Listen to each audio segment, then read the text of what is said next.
नमस्कार मेरे प्यारे दोस्तों। आपके अपने चैनल इलेक्ट्रिकल सिटी पर और मैं हूं आपका अपना पीयूष द्विवेदी।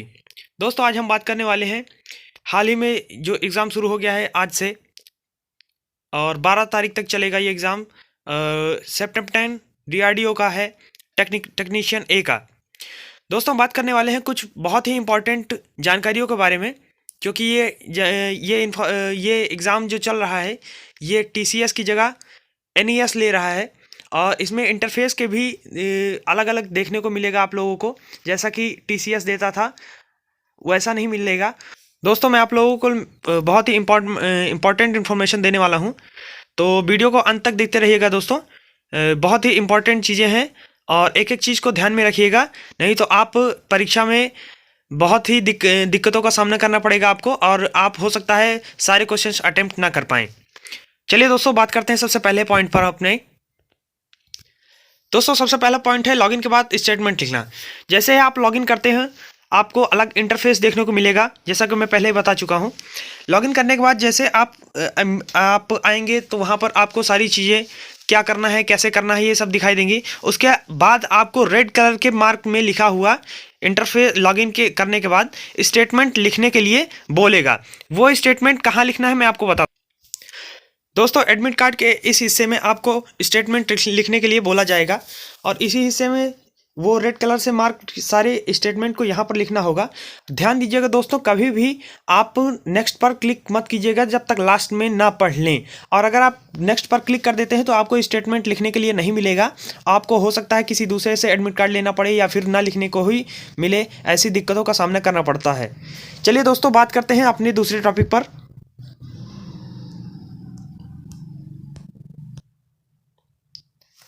दोस्तों दूसरा हमारा टॉपिक है प्रीव्यू एग्ज़ाम। प्रीव्यू एग्ज़ाम में आपको देखने को मिलेगा कि आपका 5 नंबर का सिर्फ प्रीव्यू का एग्ज़ाम होगा। जैसे आप स्टेटमेंट वगैरह सब कुछ लिख लेंगे, आप नेक्स्ट करेंगे तो आपको प्रीव्यू एग्ज़ाम देना पड़ेगा जो कि 10 मिनट का होगा। 10 मिनट के प्रीव्यू एग्ज़ाम में आपको कोई भी मार्किंग नहीं की जाएगी कि आपने कितने क्वेश्चंस किए हैं या नहीं किए हैं। ये सिर्फ आपके डेमो के लिए होता है। जैसे ही आप डेमो करेंगे आपको स्टार्ट करना होगा, एग्ज़ाम देना होगा जैसे आप नॉर्मल देते हो, और उसके बाद उसमें टैग्स अगर लगाना चाहते हैं, इरेज करना चाहते हैं किसी चीज़ को, और टोटल मिला के आपका 5 क्वेश्चन होगा जो कि डेमो बेस्ड होगा। इसमें कोई भी मार्किंग नहीं होगी दोस्तों। मैं नेगेटिव मार्किंग तो है नहीं, सबसे पहली चीज़ मैं आप सभी जानते होंगे, मुझे बताने की ज़रूरत नहीं है। लेकिन ये जो प्रीव्यू एग्ज़ाम होगा इसमें आपको एक भी नंबर नहीं मिलेगा दोस्तों। सिर्फ ये डेमो एग्ज़ाम होगा आपको सिर्फ दिखाने के लिए। चलिए हम अपने नेक्स्ट टॉपिक की ओर चलते हैं। दोस्तों बात करते हैं हम टाइम प्रिपरेशन की। टाइम प्रिपरेशन आपको वहीं पर देखने को मिलेगा, घड़ी जैसे कि हर जगह दिखाई देते हैं टीसीएस वगैरह में, वैसे एनईएस में भी आपको देखने को मिलेगा। इंटरफेस भले ही चेंज रहेगा लेकिन वहीं पर आपको घड़ी की जगह पर टाइमिंग काउंटडाउन चलता रहेगा। दोस्तों सबसे बड़ी चीज़ मैं ये आपको बता देना चाहता हूँ कि टाइम प्रिपरेशन के लिए आपको सभी क्वेश्चन करने के बाद आपको टाइम का ज़रूर ध्यान देना है, क्योंकि अगर आप टाइम का ध्यान नहीं देंगे तो आपको भी कम से कम क्वेश्चन अटेम्प्ट कर पाएंगे। ये चीज़ आप हमेशा ध्यान रखिएगा। तो ऐसा क्यों करना पड़ेगा मैं आपको अगली टॉपिक में बताता हूं। दोस्तों आगे हम बात करते हैं पर्टिकुलर सब्जेक्ट सेक्शन की। तो 120 नंबर का क्वेश्चन होता है, आप सभी जानते हैं। 120 नंबर में हमारा 40 नंबर का आता है इंग्लिश, मैथ, जीके जीएस और रीजनिंग। तो और 80 नंबर का आता है हमारा डोमेन नॉलेज। दोस्तों मैं आपको बता देना चाहता हूं कि इसमें पर्टिकुलर सब्जेक्ट कोई भी नहीं है। कोई भी क्वेश्चन कहीं भी उठा के आपको दे देंगे। शुरू से लेकर लास्ट तक आपको रीजनिंग देखने को मिल जाएगी, शुरू से लेकर लास्ट तक आपको इंग्लिश देखने को मिल जाएगी, शुरू से लेकर लास्ट तक आपको जीके जीएस देखने को मिल जाएगा, और इसी बीच आपको डोमेन नॉलेज भी देखने को मिल जाएगा। क्योंकि इसमें पर्टिकुलर सब्जेक्ट का कोई सेक्शन नहीं बटा हुआ कि ये इंग्लिश का सेक्शन है, ये हिंदी का सेक्शन है, या आई थिंक मतलब आप समझ रहे होंगे ये डोमेन नॉलेज का सेक्शन है। सारा का सारा क्वेश्चन 120 क्वेश्चन एक साथ ही जोड़ा गया है। और इंटरफेस तो मैं पहले ही बता चुका हूँ मैं आपको कि इंटरफेस अलग देखने को मिलेगा, लेकिन हड़बड़ाने की जरूरत नहीं है दोस्तों।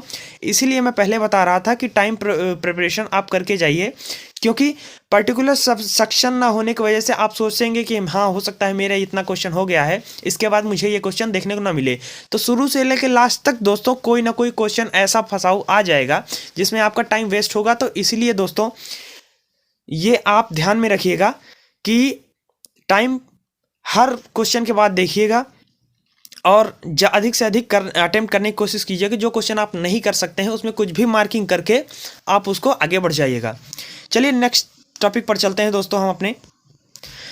दोस्तों इस एग्ज़ाम में कैलकुलेटर का कोई यूज़ नहीं है और इसमें प्रोवाइड भी नहीं कराया गया है, जैसा कि UPRV UNL में कराया गया था कैलकुलेटर को।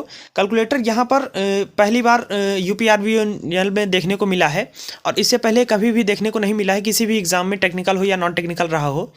और दोस्तों मैं बताना चाहता हूँ कि कैलकुलेटर का यूज़ यहाँ पर नहीं हो रहा है, यहाँ पर एप्लीकेशन के साथ ऐड कैलकुलेटर नहीं है।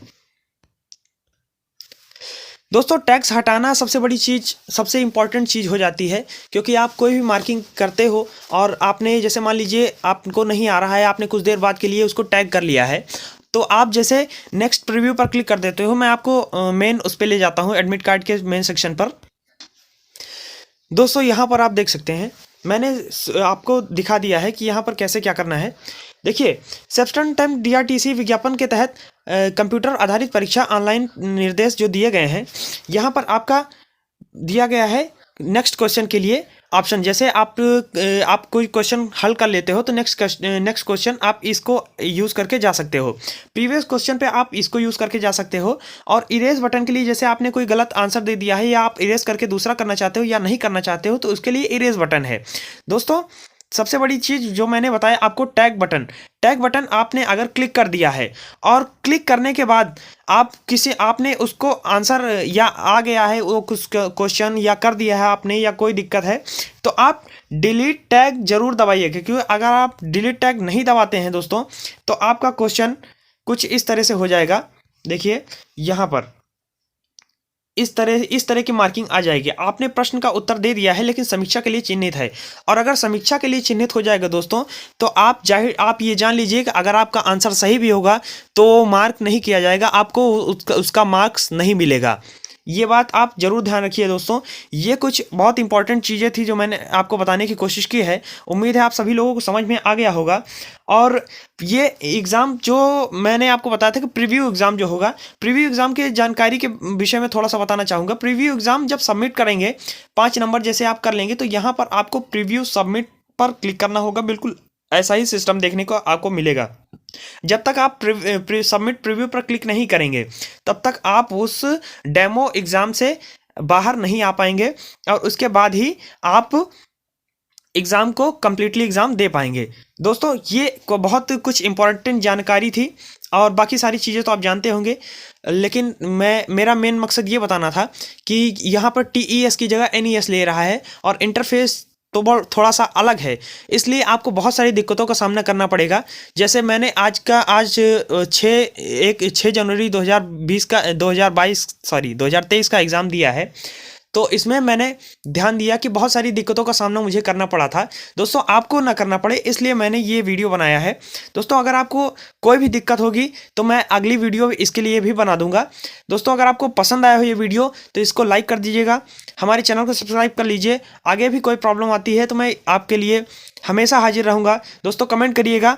तब तक के लिए जय हिंद, जय भारत, धन्यवाद दोस्तों।